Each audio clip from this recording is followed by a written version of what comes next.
Hello and welcome to Clawful Evil Probable Claws, a show where we discuss Wildbow's most adventurous work. I'm your very villainous hostess, Vice Versailles. And I'm your conniving hostess, Kipos. In this debriefing, we're covering Chapter 1 of Arc 6, Bear. My gosh. I don't know about you, but I'm pretty ecstatic that we're back in Mia's perspective.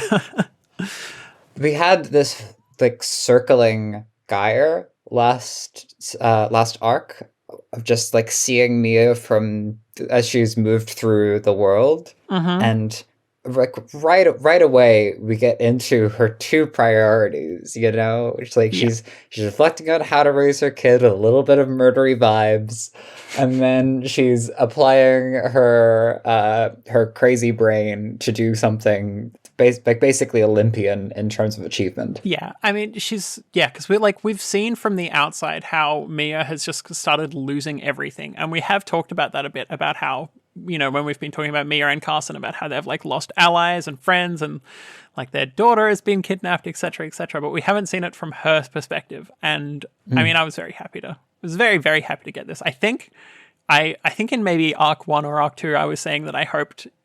Well, I think we would have been Arc 2, because in Arc 1, I thought it was just going to be a Mia story.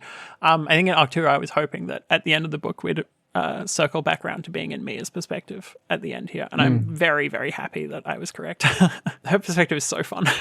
What especially stood out to me is that at the beginning of the book, we didn't know what Mia's resources were. Yeah. So we sort of felt her paranoia and her force of will, her application of her abilities so frantically as fully justified, because we were fully in that headspace. We didn't have the cursory information that she doesn't really register, the whether that prep work is going to pay off, the sort of confidence in those resources. But now, we've seen that onion get peeled and all the layers get removed, and she's lost, as you were saying, Max and Bolden, even as she called in the resources over the course of her career, those have been depleted now. So we just have Mia again. And it's really is Mia and a substantial amount, but not all of Carson, because they're both so heavily wounded. Yeah, which I really love. And I do want to get into at some point, which, I mean, I may as well talk about it now. I really like this point, because there's a point later on where, they fight the, just the random Cavalcanti goon, and they kill him. And yeah, that's great. It's not great, but, it's good, I guess, from the point of view of our narrative characters, that they didn't get killed here. But you can really feel how kind of out of her depth Mia is at the moment, because she's very strong, but she's not a fighter. And that's something that she notes in this fight, is this guy is a trained fighter. And because also she's injured, where normally she would be able to just kind of batter past someone by using her supremely superior strength, and, then pick them up by the skull and beat them to death. Now she's just not capable of doing that because she's so injured.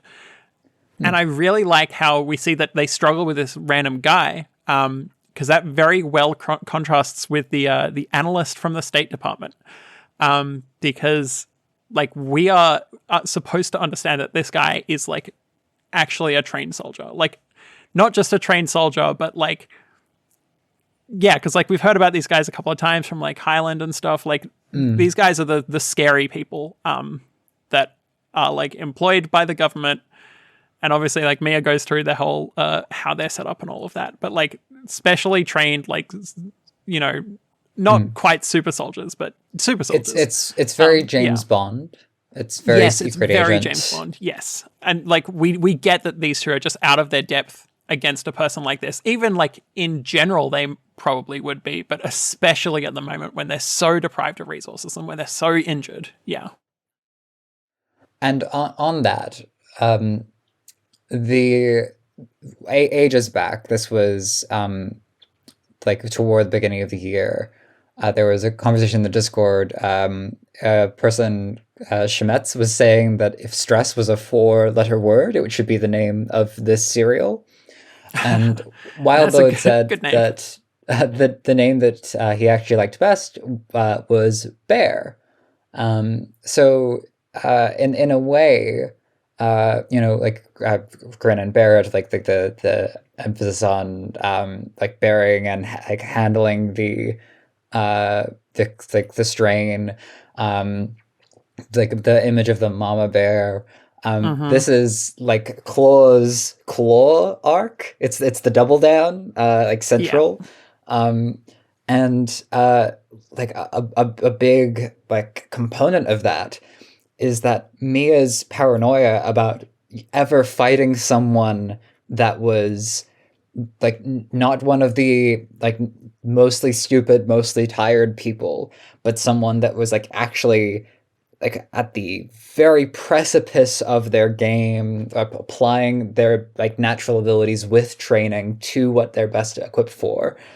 Um, and she was so paranoid that she was going to have to combat those sort of people. And now we have the analyst and Yeah. the drone guys, everyone Yeah. on staff that can talk back to the orders they're given because they're that high Yeah. caliber. Yeah. And it's like, and also like Davy as well is on a similar level in terms of his like because we've talked about Davy being like an anti Mia, but now we're seeing Mm. that even more with these resources that he's tapping that he's getting even more capable people to come in, and yeah, like it's scary, you know, like it's a great escalation of the threat. As far as escalations go, the number of just as the resources are low and the competition is supreme, we also have a really high set of stakes because we have poor Ripley and Natalie of all Oh, people in yeah. this situation. And just Brian, the little guy tossed in Yeah, there. yeah. Like I did want to talk about like how fucked the situation is for them because like they've been in these vents for like probably a couple of hours now, and like imagine being in there and being scared out of your fucking brain that you're going to make a noise and you are going to get pulled out and like tortured because that's what's waiting for them, you know, like Mhm. they think that they might maybe possibly have a chance to get rescued, but that's kind of, you know, a Hail Mary. So they're just like in Yeah. there waiting for hours, trying to stay as silent as possible. Like, how could you not panic in that situation? I don't, yeah. Yeah, I don't Well, we do know. know that Natalie is already traumatized enough that this is within her wheelhouse to cope with. Ugh, I guess, but Jesus Christ, like it just feels like hell on earth, you know? Yeah. Yeah, just, and that moment where, you know, like they touch Ripley's foot and it's like, how would you not scream? I Yeah. don't know. I would scream if in that situation, knowing that it would kill me. I would still not be able to stop it. You know, like yeah, just heartbreaking. I don't know. When we get into my chronological notes, there's a lot of times that I've just Mm. pulled out something and been like, "Oh, my heart, this hurts so Oh God. much." Oh God. Oh God. Oh God. Yeah. I as far as Ripley not screaming goes, the she's very narratively minded. She's not got a lot of world experience. A lot of her comprehension is based around books and what she is as like we've been in her head the way that she is like thinking about that soul bonding stuff to try and process Mm-hmm. the loss of her arm. And in my mind, that means that she sort of read ahead and went, well, I can't scream because if my family finds me, then I'll alert their position. So she, like, the degree to which she is prepared for a nightmare horror movie, uh, like, really high octane scenario, at least as far as being able to not shoot anyone in the foot. Um, is actually like in a way Mia's prepared her well. I guess. Yeah. Yeah. Ooh, okay. Should we get into today's chapter summary? In 6.1, reflecting on Ripley's spotty speed reading, Mia brings her mind palace to bear to read the rooms of the Cavalcanti complex, synthesizing sketches and screenshots into a layout she and Carson can lurk through. They overhear some of Davy's mercs talking back when ordered around, apparently big enough deals to get special privileges, and gamble on getting the code to the basement from Danny, Valentina's bio brother. Some stone-cold, scruffy soldier with a cigarette almost catches them chatting, but they enter the basement and find Ripley's arm. After considering 218,999 ways to kill everyone that let this happen, they have a scuffle with one such soldier. Carson rips his side open again, and they actually find Ripley. Now they just have to escape. Easy. But only if it's with Natalie. Oh, yeah. I mean, God, like, fucking what a chapter. I don't know. It's just an excellent chapter. Yeah. All right. Shall we, let's talk about our last week's BS predictions. So mine from last week was that Ben and Ryder ran into some trouble taking the cabin, and luckily our favorite cabin boy, Sax, showed up to save the day and get the signal through. And, well, it hasn't been deconfirmed. So that's all I'll say about that one. It's interesting because Carson is wondering what Ben and Ryder are up to. Yeah. And considers the possibility that everyone's, like, they found Ripley and they bounced, and they've just left them to die. Which would be, yeah. I think it's actually a fair read of character. I think that's pretty reasonable, yeah. And the possibility of like what is going on with Ben and Ryder, if this is a Mia only arc, which I feel like is relatively possible, we straight up might not get to know for ages. Yeah. So I want to put forward a BS prediction on this BS prediction that this has actually happened just now, simultaneous with 6.1. So okay. You were right, it just wasn't on screen. Right, I like it. Yeah, that's a good prediction. As for my BS prediction last week, I said Ripley will see Mia and Carson, ragged with injuries and figuratively dark, in or from their encounter with Davy, and that will change her mind to go with Natalie instead. And, well, I guess that's kind of happening. My order of operations isn't quite played out yet. Like, I had thought that there would be an encounter with Davy and then they'd find Ripley, but they have Ripley, so now they can encounter Davy. So, you know, the progress is ticking along. There is, like, we have some of the pieces of this puzzle. Yeah, and Ripley has already seen Mia consider leaving Natalie behind, and yeah, I think that is, I don't know, heartbreaking. Yeah. So, yeah, good prediction. I hate it. I hate that it's feeling more likely. Yay! Yay! It hurts my heart. Let's get right into the beat by beat. Yeah. Okay. As far as sorting through this chapter, it's very tense and things really like. It's like watching an explosion in slow motion. It's really nice to track them step by step. Yeah. So I mean, I like that, like, right at the start here, we get Mia talking about, like, with her sleeve over her left hand, she wiped dirt and forest grit off the soles of her shoes before setting them on hardwood. And I'm like, yay, she's learned since the car. Like, that mud will get you. Also, it's just, like, smart to do. But I like that this is somewhat of a continuation from the car incident where she got tracked down due to the mud on the car. Yeah. Yeah, then there's this, like, you brought it up in your chapter summary, but, like, the speed reading part, and when she's, like, thinking about this teacher, a good teacher figured out a student's challenges, but this bitch had instead taunted Ripley for not being a reader after all. And it's like, it's so fun that, like, this is such a horrible, horrific situation, and she's still in the middle of this. She's like, wow, that fucking bitch of a teacher, I hate her so much. Like, yeah. She's got this big grudge and is just not gonna let it go. Ever. I gotta say though, as far as like long-term grudges and vendettas, I don't think that there is anyone that I feel more strongly than the people that, like, mistaught me lessons. Yeah, and, like, that's totally fair, but I wouldn't expect, like, my mum to have a grudge against, like, my second grade teacher. You know what I mean? I would. I I guess that's fair. well, I've got three, so as far as coverage goes, one of them's gonna Yeah. probably have a grudge to go One of them will around for step the. up. Yeah. Yeah, yeah. But the thing, so the thing that is like that really caught me on this is that um th- like the approach that Mia has had for raising Ripley has had a really clear model of what is the right way to do it. Yeah. Um, Yeah.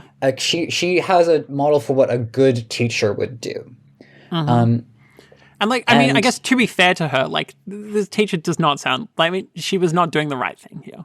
no, no, Like, but yeah. like her way of intervening here is like she has two options. Um, and you've pulled both the quotes, and she considers doing both. She ends up going Yes. with one. Um, and just to get to the first one, Mia had worked with Ripley to figure out ways to slow down and take in more detailed information when required, when there wasn't a whole rest of a novel to read, and resolve any blanks or gaps with. Um, and Yeah. this is a wonderful thing to be doing, It's and so wholesome. it's really getting like involved in Ripley's life. It's trying to build on her strengths, and it's like Mm-hmm. if Ripley isn't going to have a good teacher, then I will step up to be that good teacher. Um, which is, exactly how Mia approached being Ripley's mother in the first place. She was like, "Well, I'm allowed to kidnap Ripley if I'm a better mother, right? If I'm a higher scoring like parent, if I do better." Um, and then the reciprocal to that thought, the other side of this balancing scale, is Mia Yes. had contemplated doing something to get the teacher out of Ripley's life. I mean, it's so, I don't know. I like this. Like, I think we all immediately jumped to like, oh, she was going to murder her. But I mean, I don't think that's what Mia was going to do. Like, we know Mia in like the worst possible time of her life. She is not like a murder happy. Well, she's pretty murder happy. She's not like a complete monster that's just going to kill everyone that like slightly gets in her way. She would have just like completely ruined this poor teacher's life in a totally unique and different way. Yeah, because that's also proportionate. Yeah, totally proportionate. But yeah, like I think it's fun that everyone, at least when I saw a couple of comments, and at least when I did my live read as well, I was like, oh, was she gonna kill her? And then I was like, no, she's not gonna kill her. Like, that's absurd. Well, yeah, Yeah. but she is a bit absurd, There She was is. And like, there I was wouldn't put it past her to kill someone, but I don't think that her first instinct is murder. Remember, they're good people. there's a comment in the Discord of like, yeah, I really thought Mia had considered shampooing her hair, which Yeah, I yeah, love I as a saw that one. euphemism. I love that's so great. It's a great I'll see if I euphemism. can find who said that at some point. I'll do Yeah, for mentions next time. But very fun the euphemism. it's a great euphemism, and I just love how like we're getting back into Mia's head here, and we get given the true like polar north and south, like the ends and means like of her like justice like scales. She's, as far as her moral compass navigates, as far as she weighs things up, there is doing things tangibly practically better, and Mm-hmm. then the alternative of annihilating something utterly. like Yeah. like it's not like the thought is not, let me move Ripley to a different class, let me have Ripley at a different school, let me Mm-hmm. talk to the teacher about their behavior and how I feel like that's overstepping, and like you've insulted my child and are attacking their self-worth rather than building their ability. There's none of Yeah. that. It's get out of her life. Yeah. Yeah. And Oof. it's just such a nice way to lock right back into how she thinks. Yeah, it really is. Yeah, I love Mia. She's so monstrous. um, yeah. So moving on from that to Memory Palace. So Mia had learned about Memory Palaces as an older teen and thought, that's what I've been doing all along. And it's like, I love this section. It's so fun. I really love how Wildbow writes about memory. This is not the first web serial where he's talked about memory a lot. Shout out to my Twig readers. But yeah, I love when he writes about it. It's just a very fun way. Yeah. The sensation of like trying to compile and connect and being very Yeah. careful in the doing. Yeah, I and really like putting things on a shelf in such a way that like they don't get like flipped around. It's like I can't really visualize memory palaces and that kind of stuff very well, but like this was written in such a way that it's very easy to like conceptualize it. Yeah, I really liked it. Yeah. And what I appreciate is that as far as like the practical skill of memory palaces go, like you can cultivate the ability to use your spatial memory to support your like recall. Like that is like a pretty one-to-one of just like applying information to spaces so that you can recall a space to recall information. So the emphasis on like material positioning really like sung to me of just like how, where is it on the shelf, how is it on the cork board, like that is how this information is being drawn. And it like the classic like mind palace like expression is opening like the first drawer on your desk to see what you put inside earlier that day and like read a number. And that really comes through here. So having only recently been recognizing that my memory has been quite poor and trying to apply that kind of skill-based recall, it was nice to see it unpacked on the page. Yeah. Yeah. Oh, okay, this next one. Thinking about Ripley was a kind of agony. Her heart had been ripped out of her chest. It made everything worse. Headache, tension, pain. She was so close. And it's like, oh, this is like perfectly what I wanted from Mia's perspective. Like this pain, this heartbreak that like no other character that we have seen can give us about this situation. Like everybody else that we've seen, like since Ripley has been kidnapped, since Ripley and Natalie have been kidnapped, like they're emotional about it, but they're not as intense as Mia is. And like, yeah, this is what I wanted. It's so good. It hurts so much. I feel so horrible for her. And you know, it's a shame because that pain she's feeling, she's actually misinterpreting it. It's not that her heart has been ripped out; it's that her arm has been cut off. And you know, it's understandable that she would get confused because you know the pain is very like, extreme. But it's such a shame to see Mia start to lose the plot like this.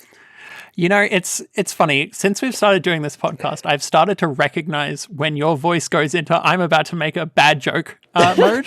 So as soon as you started talking there, I was like, oh God, she's going to make a bad joke. And I was worried about it, and I was right to be worried about it. I think I preface most of my bad jokes the same way because I have to have a lead-in where I go, like, you know, it is so sad that blank or like that sort of... Like, prepare yourself. I'm changing the topic to something stupid that I've thought. But I think it is that I grin as I'm about to tell a bad joke. So that's probably what it is. It is like somewhat audible. Hey, viewers, listeners, write in if you can also hear when Vice Versa is about to tell a terrible joke. Because I think that's fun. I'll be very honored because that means that someone might have caught the adventurous pun, even though I said it adventurous. Anywho, the way away. So then we get a bit more into like the damage that like Mia has sustained. So there was still a faint perpetual whine to accompany with the unending headache and tension that she had from the fall. And it's like obviously this is from this is tinnitus from the gunshot from chapter 2. Chapter 1 and 2 kind of blend together in my mind a little bit, so I forget when things happen in each of them. It would have been chapter 2 because at the end of chapter 1 the call happens and right. Mia goes, fuck, we're killing this guy. Yeah, okay. Yeah, so chapter 2. And it's like, I really like this. It's like, your actions have consequences. Like, you cannot walk away from murdering someone in cold blood and be 100% okay. Even if you can sit with it morally, hurt accumulates. It's just like, it's an excellent continuation of the bleeding that we've seen from the Hearsts, like this entire book, as they lose more and more of their resources and they accumulate more and more damage. Yeah, I really enjoy it. Yeah, I mean, I don't enjoy anyone having tinnitus. Obviously, I have tinnitus. It sucks. I know Wildbow has talked about having tinnitus and it's sucking. So yeah, yeah. You two really should have worn headphones when you killed that guy in cold blood. Well, maybe he shouldn't have tried to call his ex, and I wouldn't have had to do it. So I blame this guy for I've forgotten his name. Nathaniel, I think. Yeah. I blame Nathaniel for being needy. Yeah, fuck that guy. Yeah, fuck that guy. That's why I had to kill him in a horrible, brutal way. Oh my god, those first couple of chapters of this book were brutal. Anyway, moving on. So then Mia's talking about like how they, they're going to have to like be able to get out. So because they had to get out too with Ripley, and it's like full stop. And I'm like, is that it? End of sentence? Just Ripley? Like Natalie who? I mean, like at the same time, I get it. Like her thinking is prioritized with Ripley, which is incredibly reasonable. Because that's her daughter in her mind. And it is her daughter. In a very complex way. Yeah, like I'm not surprised that she doesn't mention Natalie here. But it does set up like the end of the chapter where she's like, all right, Ripley, let's go. And just is not even thinking about rescuing Natalie. Even though they gave Ben and Ryder, fuck's sake, Ben and Roderick the collateral. Yeah. I just think it's she's just gonna make it work. It's so telling to me that Ryder was considering killing Mia in cold blood, and now Mia is basically by omission considering killing Natalie through abandonment. Yeah. And hypocrisy of hypocrisies, Mia having stolen Natalie's child because of apparent abandonment. It's just sort of just this network of people trying to take the easy way out of dropping other human beings like heavy baggage. And it's more because what they're like. It's more that act of omission. Like Mia is thinking about with Ripley, so that's what her claw closes around, and Natalie gets left out of hand. Yeah, and I don't know. It's hard to read a little bit because it's I don't know. It sucks. Poor Natalie. But hopefully Ripley can turn it around. We'll see how we go. So then Mia is talking to Danny, which is fun, and saying she has a new family now. I'm sorry about Valentina.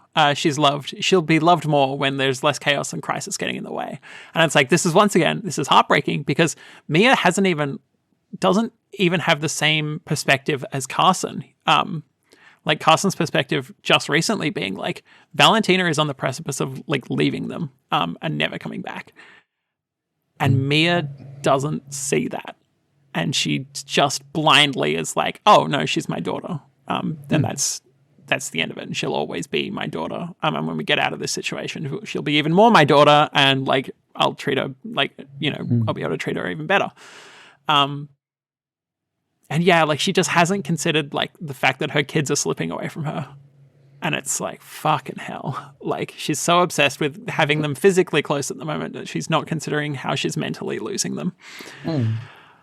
Oh, and my heart hurts. She just doesn't have the bandwidth to consider the possibility that the third child that she's kidnapped might not want to be her daughter. Yeah, well, the third and the first.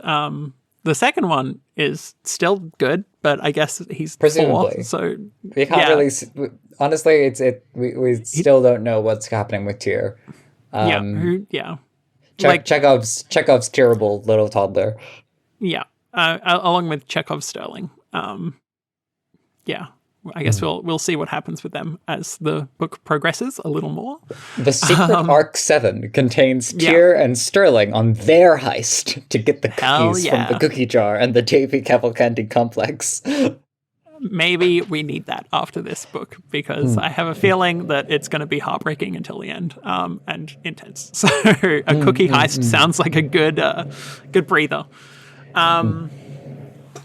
Yeah, so then Mia is asking about Ripley, and it's like, is she okay? And Danny responds like, nobody here is. He paused, his expression changing. Then he said something that was clearly not what he had been planning to say. And I'm like, honestly, Danny, good call. Probably don't tell Mia that Ripley got her arm taken off. She might have been a little harsh. She might have been a little violent with him had she heard that from him. And Danny is like, well, he's wearing the fact of this on his face, regrettably. He is like really handling the situation with I would say quite an accurate read of Mia and Carson in terms of like understanding what they're doing and like understanding the opportunity that this is. Like he doesn't just decide to help them exactly.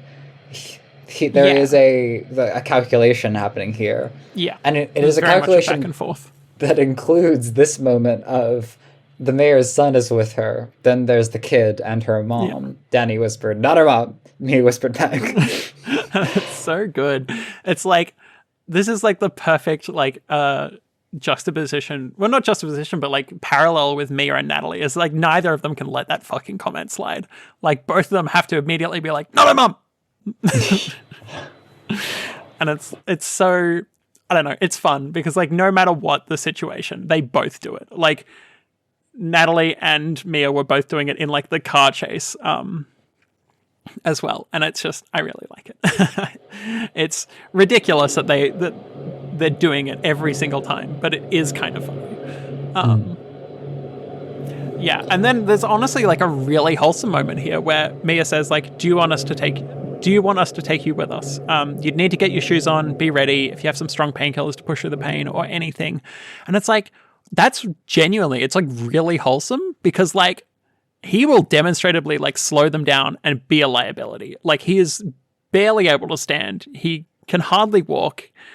You know, he's in pure agony and on the verge of fucking death, basically. And she's like genuinely offering, and even says like, "Oh, Carson can carry you." And Carson's like, "My side's pretty fucked." But like, she's so, I don't know. It's really good. It's really wholesome. It's just one of those excellent Mia moments where, yeah, we remember that she's a very grey character, with a lot of complex thoughts and a lot of complex,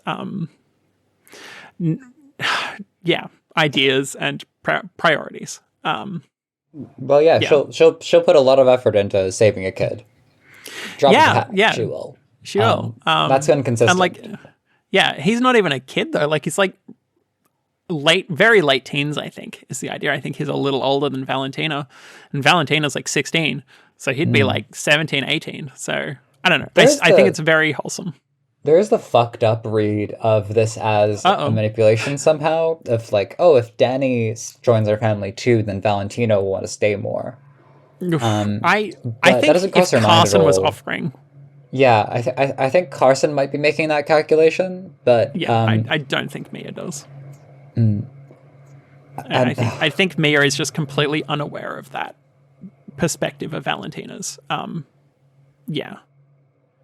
Because like, yeah, I think we talked about like last week, like she does do the thing that Natalie was doing earlier in the story where she kind of considers her kids as her objects in a way. And like she is better about it in some ways than Natalie was because she lets them be their own people. But at the same time, there's no consideration in her mind that they're anything less than hers. And she is their mum.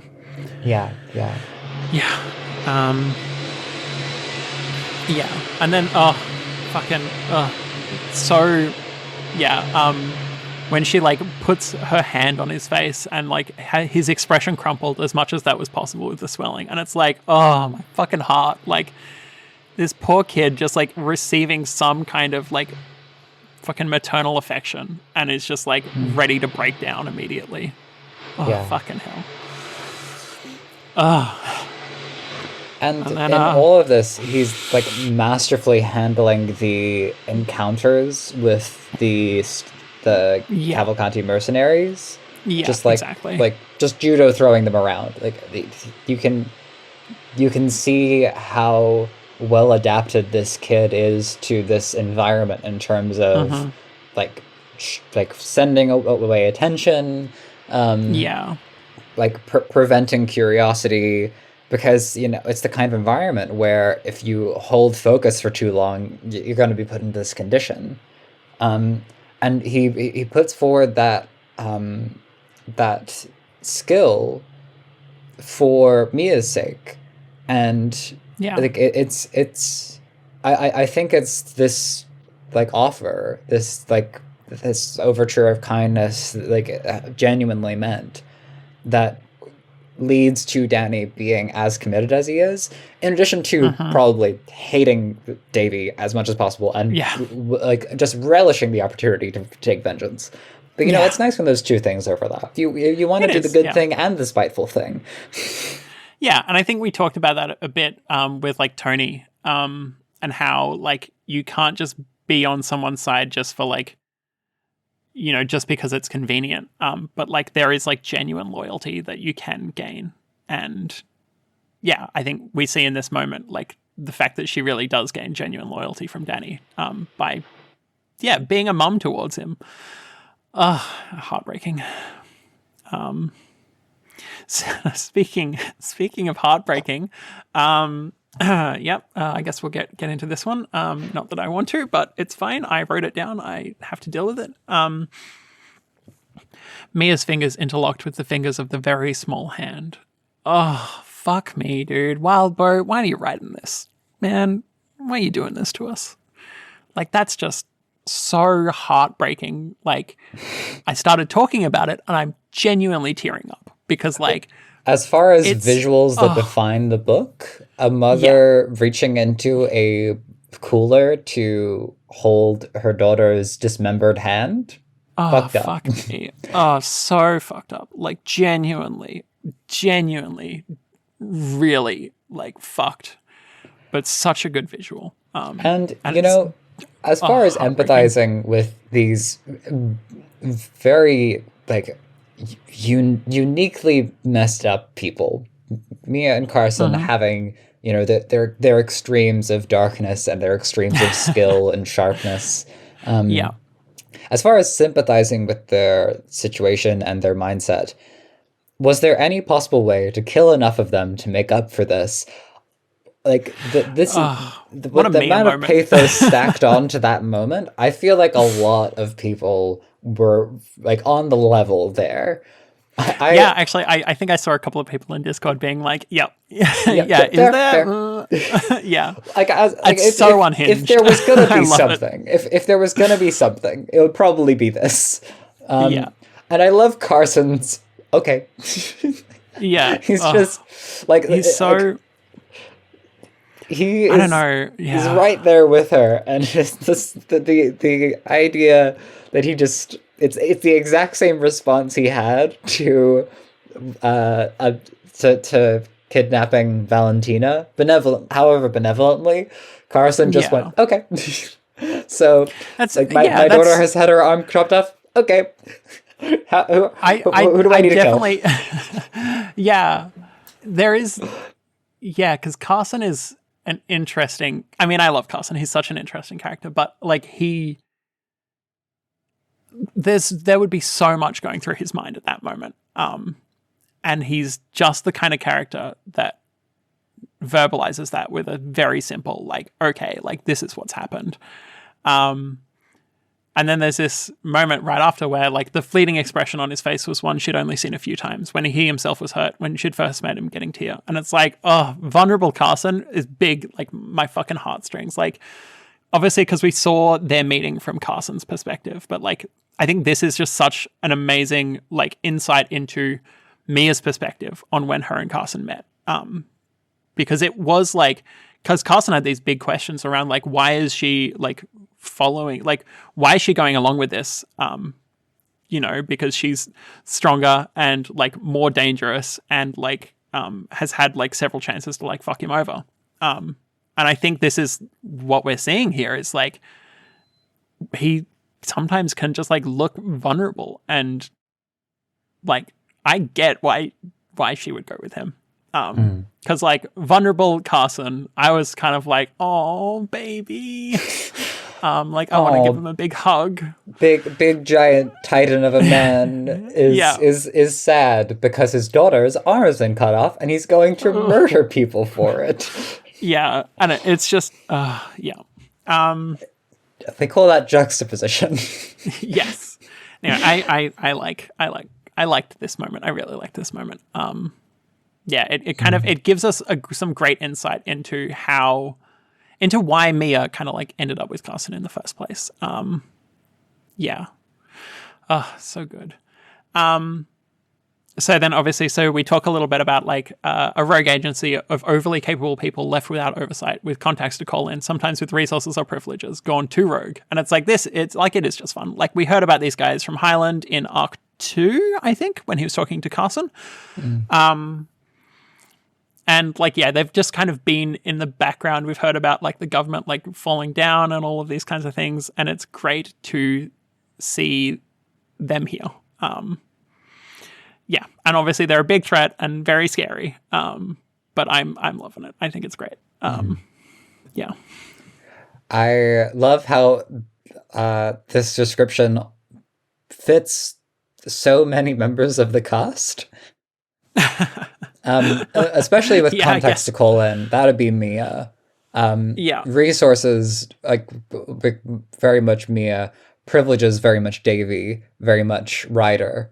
And we just got these like now that we've established what sort of abilities they can bring to bear, like in their little silos, you can just have these like super soldiers of like constructed entirely out of established setting elements. Just here's someone that can do all of the above.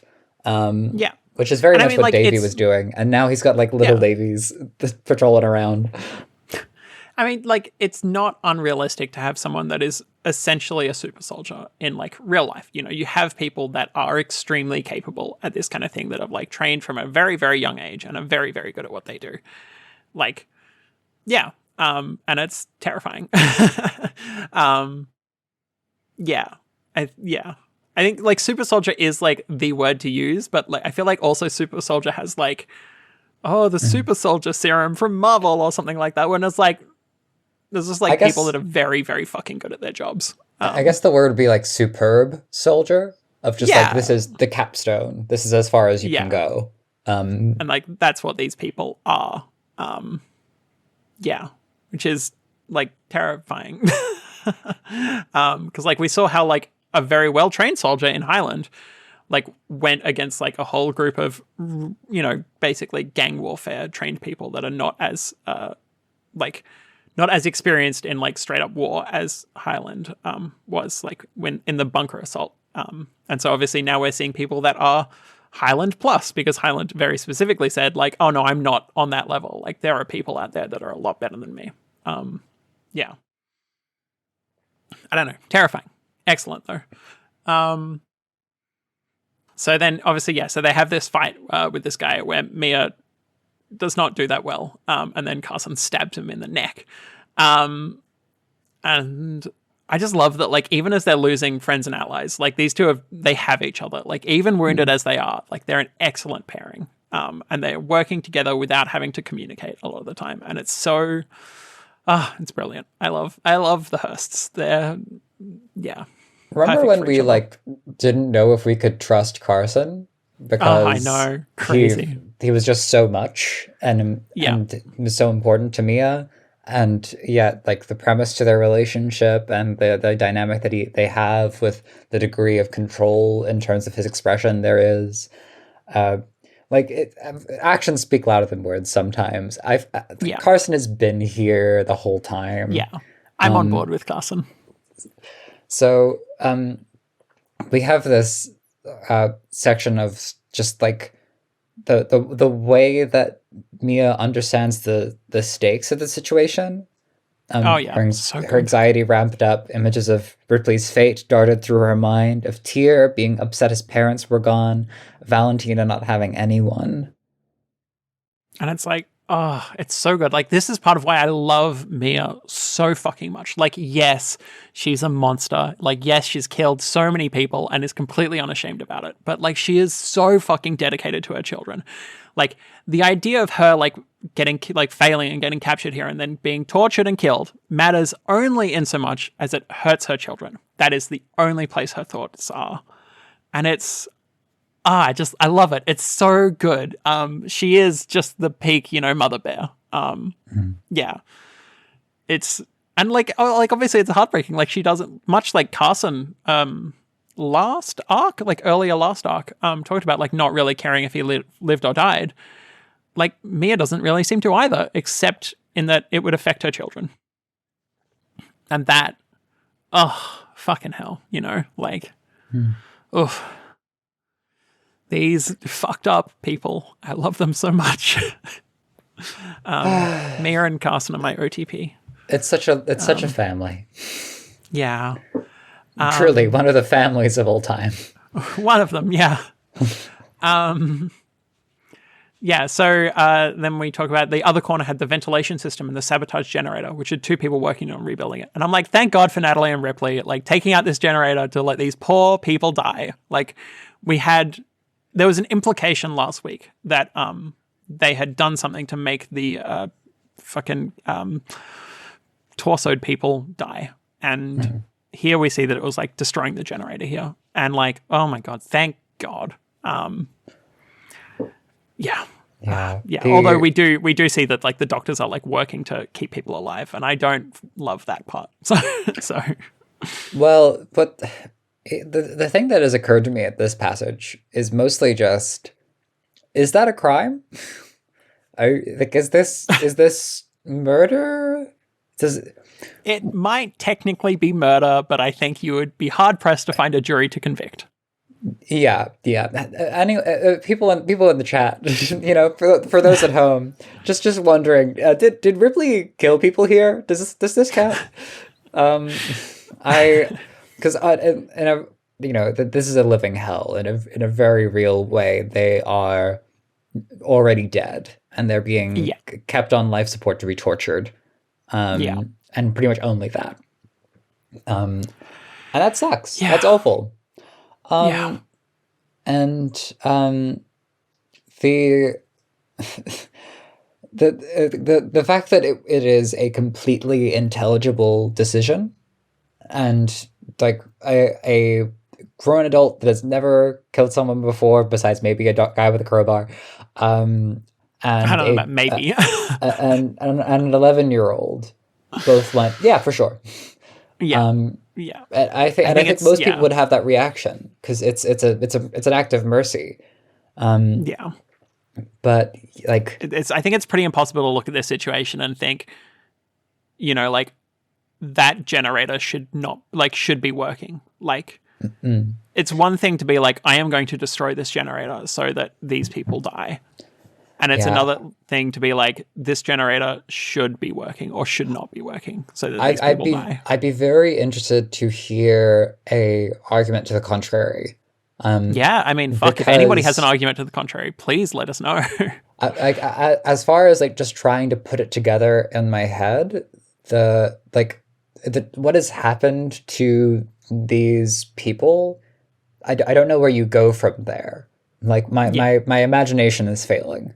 So as far as like what alternatives there are besides being put out of misery, I just don't know. So if someone else has got some thoughts or some like practical examples from hopefully less dire scenarios in life, would love to hear about it. Yeah, I look, the only argument I can really think of is like maybe kill them a bit quicker than having them like slowly die from the generator running their life support being Yeah, taken out. they would probably be more ethical forms of euthanasia here, but Yes. it Yes. seems this is the scenario where euthanasia appears ethical. Um, Yeah. I'm pretty on board with it here. uh, Yeah. and it's in that context of Ripley, joining the family business, taking some lives for the first time, however justified, that we see a toe of Ripley's old-fashioned shoes Hey. poking out and guided to a toe hold by Carson's hand. And it's like I love that this moment, it must be like just true like warring horror and hope for Ripley as she doesn't know if she's being rescued or recaptured to be fucking brutalized again. And it's I mean, yeah, I talked about it a little bit in the intro as like how horrible this entire time would be. But this moment when you're rescued, like fucking hell, And like she comes down and she's shaking until she realizes it's Mia and Carson. And then she goes for the very big hug. And it's like, oh my fucking The very my big hug that heart. is slightly smaller than usual. Oh, you're a bad person. I have a sense of humor that I use to cope with stress. Fair enough. Yeah, and then okay, so they're obviously like they're talking about leaving, and Ripley says not without Natalie, and it's like once again, shout out to Ripley for being the best fucking person in this goddamn story. Most wholesome, yeah, Ripley, as voice of reason, yeah, has been pretty consistent, and yeah, I love her for it. And I mean, like as far as the BS prediction of what it like, the more general frame, not exactly the Davy interaction, but dark things, reasons that Ripley might feel further from her parents. How Mia makes this call is is decisive. yeah, It's because we know what Ripley wants, and it's not what Mia yes, wants. yes. I mean, like I didn't pull this one out, but like she does say like yes to Ripley, and then thinks like knowing that she might be lying to her, and it's like, oh fucking hell. Or rather, not knowing whether or not she's lying.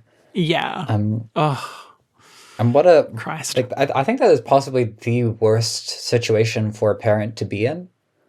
Of Yeah. like, Yeah. I'm going to have to give you an answer, and I'm gambling on whether or not you'll ever trust me again about this, because Yeah. this is going to be a revealing situation here. And Like it's so yeah. the lie that every doctor and nurses had to tell at some point or another, that it's going to be okay. Yeah. Just taken to a extreme. Yes. Oh, heartbreaking. Um so then yeah, like she considers like to save Natalie Teal, and I was like, Mia, you're so brutal. It's genuinely a little surprising. Considering what they put on the line with Ben and Ryder. Like I am somewhat surprised that she's very happy to let Natalie go. But I guess I probably shouldn't be. But yeah. I don't know. Um, It's bringing the two sides of her scales to bear. sure. Sure. Listen, it's a low hanging fruit, but I just can't help but dip my paw in the honey jar. Absolutely fair. I feel like this is just right. Wow, that's a good cut. I like that one. Um, fucking hell. Right, and then she's musing on the tracker and says, except there was only one real place the tracker could be, the absolute bastard. And it's like, it is A, completely fucked, and B, completely on brand for Davy to implant a tracker into Ripley's, like, hole. Like, yeah. Fucked And up, like totally reasonable. Well, not reasonable, but like, this in line. this is possibly leading to Ripley going into surgery, like in chapter time. Like, okay, we need to get the Yeah. tracker out. Like, there's no other way we're gonna be able to travel. But I think the Yep. flip side of that is, well, the best way that Davy can't track us is if Davy is dead. So yeah, the absolute bastard. He's gone for the he hasn't just he has just maimed Ripley. He has also sabotaged preemptively the attempt to save her. Yeah. Yeah. And made it so that Mia might now have to maim Ripley again. Yeah. Oof. Fucking hell. Brutal. Just brutal. The absolute bastard. Yeah. So then we get into pretty much the last part of the chapter, which is Mia hugged her daughter so she didn't have to see the expression or know that on some level Ripley didn't see her as her mom anymore. Not in full. Oh, fuck you, Wildbow. That's so... Oh, my heart. What a horrible, brutal ending to the chapter. While Bilbo really needs to consider just how broken Kipos' heart is, I think Claw should change genre now and be a nicer story so that Kipos specifically can rest. Please. The thing that gets me here is actually that Mia is not a great judge of what people are thinking. That is true. She is anxious. I think she's right here. This is a worst case scenario for her. It's reasonable for her to consider it that way. I want to consider the possibility that Ripley, having gotten to know Natalie now, and see her on work together under pressure and get a bit of kindness and get on the same page a little bit, has actually made her mind up. And if Mia did see her daughter's expression, she might see some degree of certainty of no, I've chosen you. But the fact that it's off screen just puts it into Mia's paranoia. Yeah, I didisagre with your perspective here. That's not the perspective to be optimistic. Okay, yeah, I like your perspective. But as far as the getting to the themes of what's happening here, we have bear, and there's as a verb and as a noun, there's a lot to unpack there. Mia coming out of hibernation in a way as she brought all these forces to bear. Grinning and bearing it, her constant sense of strain and putting more effort in even, and just resisting the pain and pushing through. But also you bear a child, you carry them in your arms, you look after them. And there's the image of the mama bear that brings that together, being absolutely outrageously violent to anything that could threaten your cub. Yeah. And the reason this moment stuck with me as remember, we're not getting the whole picture here, is because Mia can't bear this possibility. She there's no the degree to which she put in effort to have Ripley be her daughter completely was absurd. It was miles beyond what was necessary, let alone what even within her impulses was required. But she went above and beyond to make her crime of kidnapping into something that is supposed to be verified on every level except for the fact that it was a kidnapping. And it's because she can't bear the thought that Ripley didn't see her as a mom anymore. But she's so unable to bear it that she doesn't check to see if it's true. And she's heard Ripley say not without Natalie, and that's cuts to the core, because it means that Ripley cares about Natalie, and that must mean that Ripley sees her as a mother. You can see it's a one-step inference. It's not it's very reasonable to believe, and as a paranoid person, she's not necessarily going to even if she did interrogate that thought and go, am I just freaking out about this? There's every possibility that no, she's fully on the money, but she won't check. She can't bear the idea, so she can't look it in the eye. And I just want to live in the world for a moment where this situation like if Mia had like checked with Ripley, and it like not that was possible, easy to do like under this time limit, if she could have known what Ripley was thinking, if it were possible, I just want to like consider the possibility that she would have found something that was actually quite optimistic, or like something more to her hope, because Mia has, in Ripley's perspective, gone above and beyond for her. And it's not unreasonable for Ripley to look at Natalie and Mia and go, no, I choose Mia because mom, like this is the mom that's been here. This is the mom that's put in the effort. Um, and in the world where the prediction that I've got my eyes on comes true, where Ripley changes her mind because she Mm-hmm. sees what Mia does to Davy, or perhaps does to Natalie. Um, there's the possibility that like Ripley has to change her mind from I had resolved to go with you, and now I'm going to go with Natalie because I see that I'm not safe with you, or like that I had misjudged your character, or I'd only seen the good side of you. Any of those elements. Like in order to change from that position, like she has to actually have found a home base, like it needs to have planted her Yeah. flag elsewhere. Yeah. So, like, it would be, in my mind, even more heartbreaking, which is how I'm justifying this optimism, for Oof. Ripley to still see Mia as her mom, so that we can get that break in their connection later, like looked right in the eye and be certain about it, instead of considering and putting it off. Like I didn't have to see the expression, like not being able to look it in the eye. I mean, I could see Wildbow doing that because it is Mina. We need to consider that Wildbow is three feminists in a witch cloak in league with a demon, if I recall.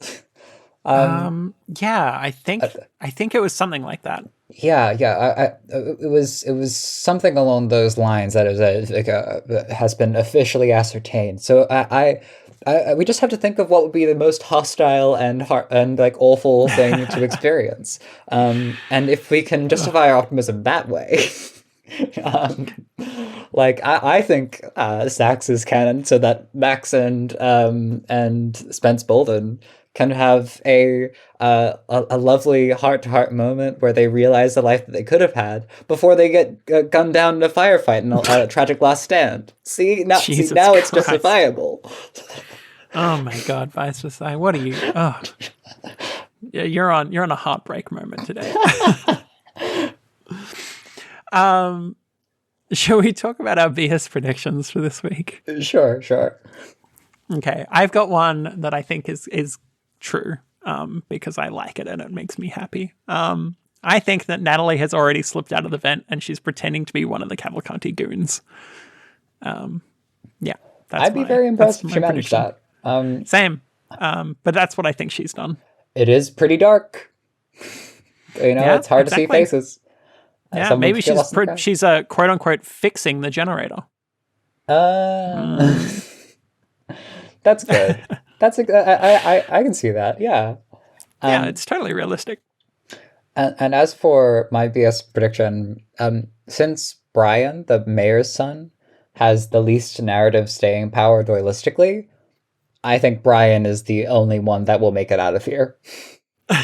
Fucking It's fucked. it's inverse thinking, like if the best way to justify a possibility is by considering the worst case scenario everywhere else. Yeah. Ugh, brutal. um, I sure hope you're not correct. I love being wrong. But discussion question. Last week we asked. What's a time you learned something about someone that completely reframed your understanding of them? We took our time with this one, and I think people in the Discord were quite right and very honest that most of the times this has happened have been very depressing. Yeah, Um, it's kind of it naturally lends itself to being a bummer question. But I still really like this question, so I'm glad that we stuck with it for another week. hmm. Um, but we'll start bright. From normal non-eldritch guy, we have a story about a friend coming out first as gay and then as autistic. This is the first time that anyone had come out to him, and the another first for on both occasions, and how he came to the same conclusion both times. She was an awesome person, and this info didn't change anything beyond the fact that we could now discuss cute girls and that I had some stuff to learn. Spoon theory is great. She is one of my favorite people in the world. We are currently housemates, have been for 8 years. We are still here at 60. She gets to adopt a cat despite my allergies. Yeah. And, I you like know, this answer. taking the time to gush over a friend is I would say the purpose of DQ answers. You know, like I people, agree. I love it when people just say, "I want to talk about this book that I like," or like, Yeah. I'm gonna like share a fun like anecdote of something that has brought me joy because I love participating in that. So thank you. Yeah. And like, remember, like, even if we don't read out the full answer, we always read the full answer. So, you know, And you can always yeah. find them on the Reddit discussion threads, which are Yeah. linked in Good the plug. episode description. Good job. I like that. So, Sweet Manzana says, I remember back in high school, there were these bullyish kids in my class that for some reason I found intimidating. I thought they were much more mature than me until one day I heard them talk about this one original TV movie that aired on Disney Channel or Cartoon Network. Hearing them discuss and quote the movie, which was pretty lame Groundhog Day ripoff, made me realize they were just other kids like me and let me feel more confident at the time. And I like that. I think that's a good thing for kids to remember in general, is that you're all just kids. Yeah. Like, Love when the yeah. veneer of superiority collapses. Yeah, everyone's just a person. Yeah. Belagtal, Dante, said, in terms of opinions changing from nothing to something, when I learned that Wildbow grew up in my hometown, my opinion of him changed from random internet person to someone whose writings I'm interested in checking out. And then when I read Worm, that changed again to very important author whose every work must be consumed ravenously. It's a good answer. I like this one. Yeah, that's a fun answer. So to get into my answer, so Vice Society is going to hit you all with a wholesome one. So I'm going to have a bit of a bummer answer, unfortunately. So at one point I was having a discussion with a very, very close friend. And when she dropped the bombshell on me that she believed in both IQ and race-based IQ, and that people should engage in eugenics programs to ensure that the IQ stayed high, which, yeah. She very immediately became an ex-friend. It was Good that call. was a bad day. Good call. Yeah, I think that was a very good call. Yeah. There's Yeah. something very strange about the right call of getting rid of a terrible person. Yeah. Because it's very abrupt. It's like severs the connection completely. It puts all of the good times in this weird frame of reference. But Yeah, it's yeah, a and bullet then you still miss dodged. them. Yeah, and like it is a bullet dodge, but you still miss them for the good times. And like, oh, she reached out to me to like a couple of months ago to be like, hey, there's this job in the place that I'm working that you'd be really good for. And I was like, I'm just not going to respond to this. Yeah. I don't know what to do. But how do I ask? Are you still racist? Yeah, because yeah. that's going to be hard. It's not an easy question. Yeah, So I just avoided her and the question. I have a lot of respect for people that can just ask that kind of question directly. My dear friend is very good at just bringing out the sledgehammer on a conversation. I also have stories in that sort of genre, but I'm going to keep them to myself because I would like to end the episode on a cheerier note. I had this experience, which actually is what prompted the discussion question, where my nana, who has like been like in terms of, like the extended family that I was raised in, been like pretty circumference to my life. Like I see her on occasions, and we will like have long chats and trade books. But I was very surprised after years of. I had this sort of attitude of having to like a PhD defense for transitioning.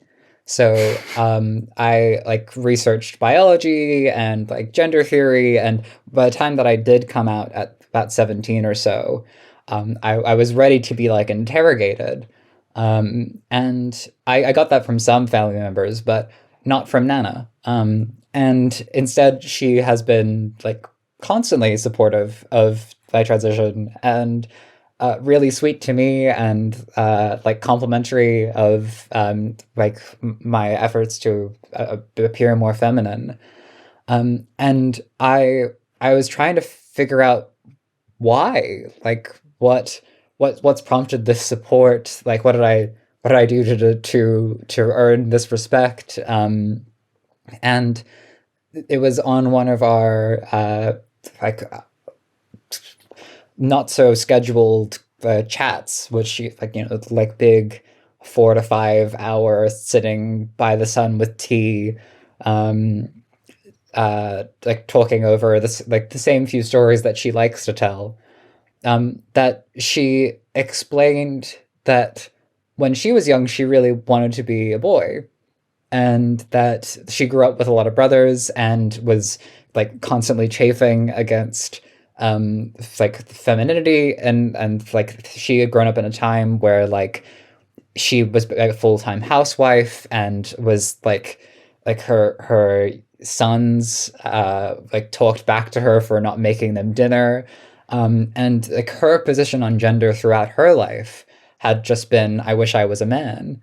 And so to have this moment of like not just intergenerational support, but intergenerational sympathy and empathy was mind blowing for me because, like I had to, in researching, like I mentioned that PhD defense and like looking up things and reading things for myself. I had to get through a lot of chaff and a lot of hostility, one of them being, the idea of queerness and gender theory being something of a culture bomb of just like, it's all new stuff. It's like didn't exist. And then you get into the history and you see that's not the case.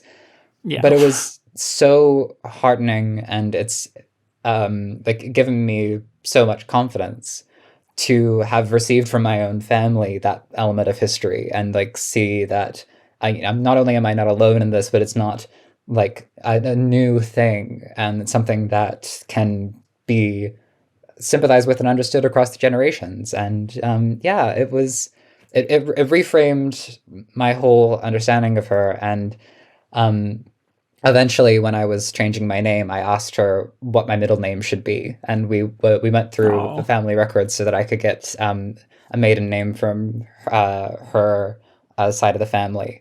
That's adorable. So yeah, my Nana is super cool, and I love her a lot. I love that. What a good way to end the end the episode. Okay, so this week's discussion question is: what's the best hiding spot you've ever found or used? Yeah, so I mean, I just kind of assume that they'll be from when you're a kid, but hey, if you're an adult and you've got a good hiding spot, let us know. We'd be interested. Yeah, I'm really excited for someone to message us about the exact location of their secluded like farm upstate that they used to hide away from the feds. But also, the reason I hadn't ever found is because I feel like people are going to have a lot of like pets that have sequestered themselves in some adventurous way. Yeah, I like so, that. Would love to hear about that time you like found the cat in the piping of the air of the like the dryer in the laundry. Yeah.